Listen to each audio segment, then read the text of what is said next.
बहुत बहुत स्वागत है आपका। Thank you very much for coming to the session. तो आज की प्रैक्टिस हम शुरू करते हैं। देखिए, आज के सेशन में हम करेंगे छोटी सी कॉन्वर्सेशन की प्रैक्टिस दो दोस्तों के बीच में। उसके बाद में हम बहुत ही इंपॉर्टेंट वोकैबुलरी सीखेंगे शरीर की बीमारियों से रिलेटेड, जैसे खुजली हो जाना, सूजन आ जाना, घाव का पक जाना, खून निकलना, पस निकलना। और इस सारी वोकैबुलरी को हम सेंटेंस में किस प्रकार से यूज करें, कॉन्वर्सेशन में कैसे यूज करना है, वो सीखना बहुत ज्यादा इंपॉर्टेंट है। सेंटेंस का स्ट्रक्चर, कि इस सारी वोकैबुलरी को सेंटेंस में कहां पर प्लेस करना है।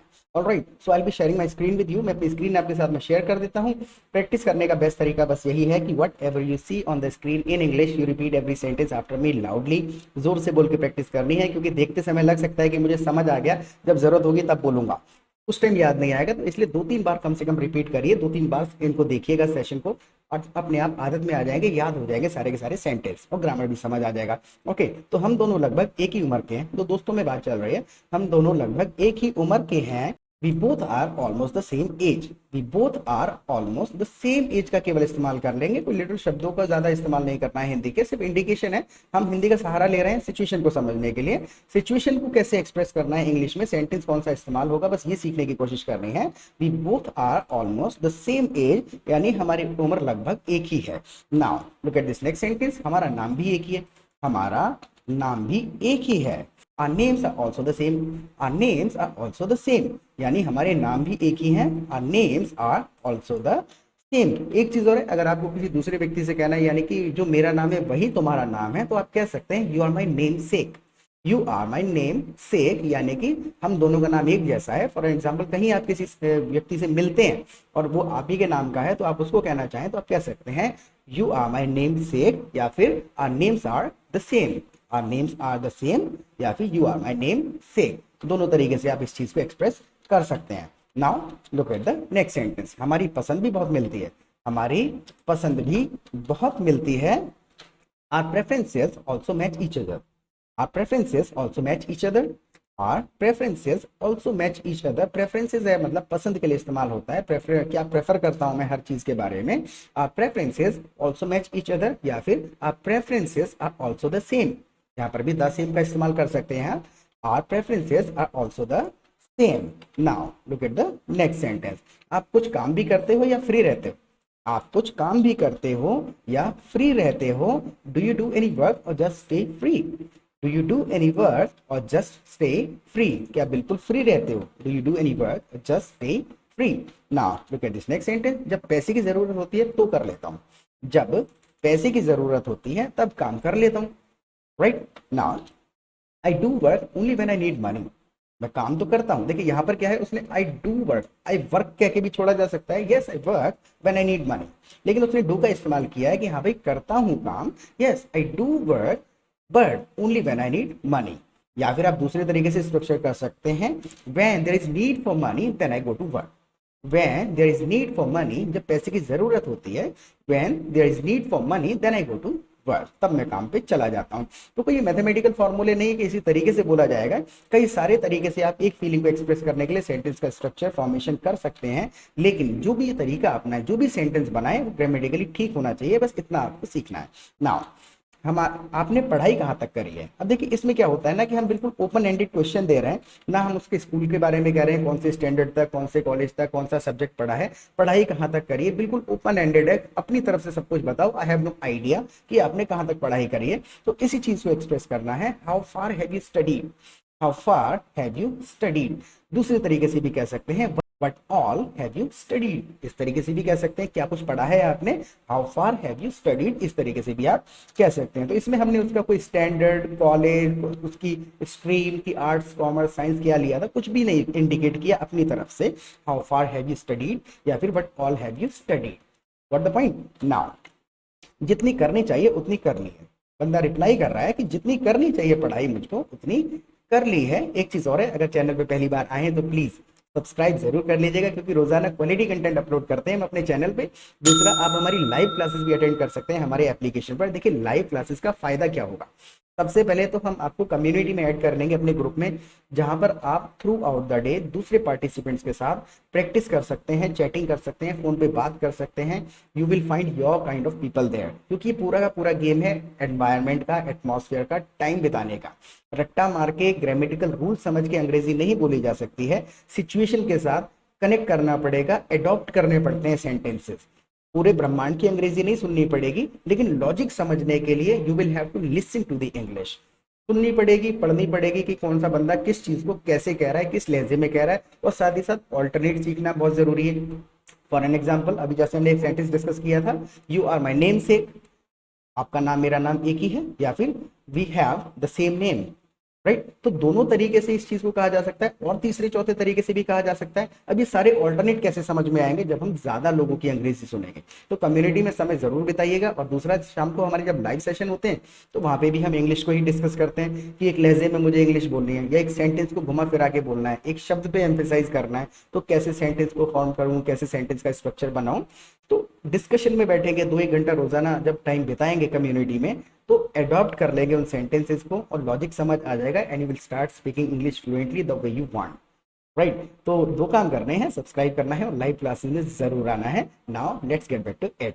जितनी करनी चाहिए उतनी करनी है। जैसे बंदे से पूछा गया कि how far have you studied, कहाँ तक पढ़ाई करी है, कितनी पढ़ाई करी है, जितनी करनी चाहिए उतनी कर ली है। I have studied as much as is required, जितनी की जरूरत है उतनी कर ली है। I have studied as much as is required, या फिर I have studied as much as is needed. Both the words can be used. Now look at this next sentence. यार मेरी आंख फड़क रही है। अब देखिए, यहाँ से हम शरीर की परेशानियों की वोकैबुलरी सीखना शुरू करते हैं। किस किस प्रकार की बीमारियां शरीर में हो सकती हैं, और इन बीमारियों को किस तरीके से हमें बताना है कि क्या प्रॉब्लम एग्जैक्टली हो रही है मुझे, राइट। मेरी आंख फड़क रही है, आंख फड़कना आपको पता ही होगा। Bro my eyes are twitching, bro my eye is twitching. देखिए, आईज आर ट्विचिंग तो दोनों फड़क रही हैं, और एक है तो my eye is twitching. Twitching होती है, वो ट्विच करती है जब आपकी आंख फड़क रही होती है, नीचे या ऊपर जो स्किन थोड़ी सी ट्विच करती है। What the point. Now look at this next sentence. मेरा पैर सो गया है, मेरा पैर सो गया है। जब बैठे बैठे सो जाता है पैर हमारा, तो उस चीज को एक्सप्रेस करने के लिए वर्ड है नाउ। माई लेग वेंट नम, या फिर my leg fail asleep, my leg fail asleep. इसको भी बिल्कुल कॉमनली नेटिव इंग्लिश में इस्तेमाल किया जा सकता है, तो दोनों तरीके से आप कह सकते हैं। माई लेग फेल अस्लीप, सो गया मेरा पैर, लिटरल ट्रांसलेशन करके भी चलता है वो। और दूसरा माई लेग वेंट नम, ये लिटरल अप्रोप्रिएट वर्ड है उसके लिए, पैर सोने के लिए। Now look at the next sentence. मेरा हाथ झंझना रहा है। अब झंझनाहट कौन सी वाली झंझनाहट है, जैसे पैर सो के जब जागता है, हिलाते हैं हम उसको, तो एक झंझनाहट होती है, एक तरीके का इलेक्ट्रिक करंट लगता है हल्का सा। मेरा हाथ झंझना रहा है, तो इसके लिए वर्ड होता है tingling. My hand is tingling, यानी कि मेरा हाथ झंझना रहा है, एक तरीके का इलेक्ट्रिक शॉक, करंट जैसा लग रहा है। वो शॉक नहीं है, झंझनाहट है। आई होप झंझनाहट आपको पता ही होगा। My hand is tingling, exactly कौन सी झंझनाहट है, पैर सो जाता है, उसके बाद जब हम इसको हिलाते हैं तो जो झंझनाहट होती है वो टिंगलिंग फीलिंग है, right. My hand is tingling. Now मेरे कान में खुजली हो रही है। खुजली तो बिल्कुल सिंपल है, लेकिन इसको बताएंगे कैसे कान में अगर खुजली हो रही है। माई ईयर इज इचिंग। देखिए, इचिंग का इस्तेमाल होता है, दोनों जगह पर इस्तेमाल वही होता है। खुजलाने के लिए भी इचिंग का ही इस्तेमाल होगा, और खुजली है तब भी इचिंग का ही इस्तेमाल होगा। फॉर एन एग्जाम्पल, मेरे कान में खुजली है, माई ईयर इज इचिंग। और अगर मैं कहूं मैं कान खुजला रहा हूं, तब भी मैं यही कहूंगा, I am itching my ear, I am itching my ear, या फिर माई ईयर इज इचिंग। दोनों तरीके से आप इसको कह सकते हैं, लेकिन वर्ड इचिंग ही रहेगा। स्ट्रक्चर का खेल है, कहां पर कौन सा शब्द लगाना है, और ये बहुत ज्यादा इंपॉर्टेंट चीज होती है सीखने के लिए। मेरी नाक बंद हो गई है, बिल्कुल बेसिक सा सेंटेंस है, जो ठंड की वजह से नाक बंद हो जाती है। मेरी नाक बंद हो गई है। My nose is block, my nose is block due to the common cold, my nose is block because of common cold, यानी कि जो सर्दी हो गई मुझे, इस वजह से माई नोज इज ब्लॉक्ड। नाउ मेरी नाक बह रही है। मेरी नाक बह रही है, इसको वैसे दोनों तरीके से कहा जा सकता है, लेकिन ज्यादातर इस तरीके से कहते हैं, I have a runny nose, I have a runny nose due to the common cold. मेरी नाक बह रही है, I have a runny nose, या फिर my nose is running due to the common cold भी आप कह सकते हैं। My nose is running and I have a runny nose, both are commonly use sentences. दोनों के दोनों सेंटेंस कॉमनली यूज होते हैं, दोनों तरीके से कह सकते हैं। मेरी आंखें करक रही हैं। अब ये करकना कौन सा वाला करकना है, एक फीलिंग जो होती है जब हमें महसूस होता है कि आंख में रेता गिर गया है, डस्ट गिर गया है, मिट्टी गिर गई है, तो जब हमें करकना महसूस होता है, इस वाले करकने की फीलिंग को हम कहते हैं stinging. My eyes are stinging, मेरी आंखें करक रही हैं, यानी कि मुझको ऐसा महसूस हो रहा है कि आंखों में रेता गिर गया है। My eyes are stinging. Now घाव पक गया है, घाव पक जाता है, कुछ जगह पे हो सकता है कुछ और भी कहते हो, हिंदी में भी, भारत बहुत बड़ा देश है। घाव पक गया है यानी कि पुराना हो गया है, अभी तक ठीक नहीं हुआ, इसमें पस पड़ गया है। पस जब निकलने लग जाता है तो हम कह देते हैं ना घाव पक गया है। अब ये पक गया कि एक्चुअल में यहाँ पर कोई इंग्लिश नहीं होती है, तो हमें सिचुएशन को समझना है कि अभी कंडीशन क्या है और उस कंडीशन को एक्सप्लेन कर देना होता है घुमा फिरा करके। और लगभग 80% इंग्लिश ऐसी ही है जिसका लिटरल ट्रांसलेशन नहीं है। दोनों भाषाओं को, हिंदी से इंग्लिश के सेंटेंस को एक्यूरेट एग्जैक्टली कनेक्ट नहीं किया जा सकता। फीलिंग को समझ के उस फीलिंग को एक्सप्रेस करना आना चाहिए, सिचुएशन को एक्सप्रेस करना आना चाहिए कि सिचुएशन एग्जैक्टली है क्या, और उस सिचुएशन को बताने के लिए कौन सा वर्ड सुटेबल है और किस तरीके से एम्फेसाइज करना है उस वर्ड पर इन अ पर्टिकुलर सेंटेंस, राइट। तो जैसे कि घाव पक गया है, तो इसी चीज को मुझे बताना हो, द वाउंड इज ओजिंग पस। अब वो ओजिंग का है, ओजिंग मतलब है रिसना। पस जो है अपने आप में एक इंग्लिश वर्ड है, पस सबको पता ही है। वाउंड इज ओजिंग पस, यानी कि पस जो है घाव में से रिस रहा है, धीरे धीरे निकल रहा है, तो वाउंड इज ओजिंग पस। तो ऑटोमेटिकली इंडिकेशन चला गया कि पस कब ओजिंग होगा, जब घाव पक जाएगा, ठीक नहीं हो रहा होगा, बिगड़ गया होगा, राइट। तो कुल मिलाकर के वो सिचुएशन हमने एक्सप्लेन कर दी कि हाँ भैया ये सारी की सारी सिचुएशन है, द वाउंड इज ओजिंग पस। What the point? Now look at the next sentence. मेरे घाव पे खुरंट बन गया है। खुरंट समझ रहे हैं किस चीज को कहते हैं? जब खून निकलता है, खून निकलने के बाद जब घाव ठीक होने लगता है तो काला काला क्रस्ट जो बन जाता है घाव के ऊपर, उसको खुरंट कुछ जगह पर कहा जाता है। यूपी, बिहार, दिल्ली में खुरंट कहते हैं, और रीजन में पता नहीं कुछ और भी कहते हो। तो मेरे घाव पे खुरंट बन गया है। Scab has formed on the bound. Scab, scab इसको कहा जाता है, इसको क्रस्ट भी कह सकते हैं, लेकिन स्कैब जो है नॉर्मली यूज होता है नेचुरली नेटिव इंग्लिश में। Scab has formed on the bound, the scab has formed on the bound. घाव के ऊपर स्क्रैब बन गया है। Now look at this next sentence. चोट ठीक हो रही है, चोट ठीक हो रही है। अब देखिए चोट भी कई तरीके की होती है, वो भी हम समझ लेते हैं। सबसे पहले द इंजरी इज हीलिंग, कोई भी इंजरी ठीक हो रही है। देखिए इंजरी मतलब है हर प्रकार की चोट, ये अपने आप में चोट है। चोट किसी भी प्रकार की है, पैर टूट गया, मूंछ आ गई, छिल गया है, कट लग गया है, हर तरीके की चोट इंजरी है। लेकिन वाउंड हम स्पेशली उन्हीं चोटों को कहते हैं जो खुली होती है, जिनमें से ब्लड निकल रहा है।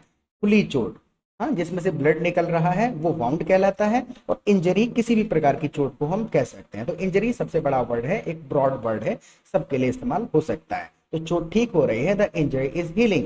लेकिन अगर खुली हुई चोट थी जिसमें से खून निकल रहा था, पक गया था, तो उसको हम कह सकते हैं द वाउंड इज हीलिंग।